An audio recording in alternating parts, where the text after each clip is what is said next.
বন্ধুরা নমস্কার। ମୁଁ ଆଜି ଦୁପୁରରେ କ'ଣ ରୋଷେଇ କରିଛି ତମମାନଙ୍କ ପାଖକୁ ମୁଁ ଆଜି ସେୟାର କରିବି। ମୁଁ ଦୁପୁରରେ ମେନୁ କ'ଣ କରିଛି।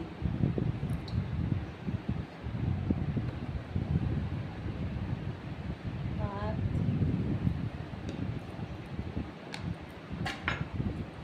আম দিয়ে ডাল,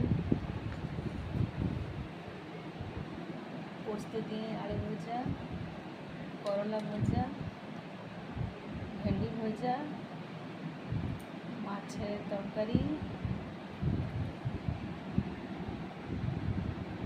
এটা হচ্ছে দই, এটা হচ্ছে চাটনি আর স্যালাড, জলের বোতল। এইটা আজি আমাদের দুপুরে মেনু। খাবারগুলো কেমতি হয়েছে অবশ্যই কমেন্ট করে বলবেন। ভালো থাকবে, সুস্থ থাকবে।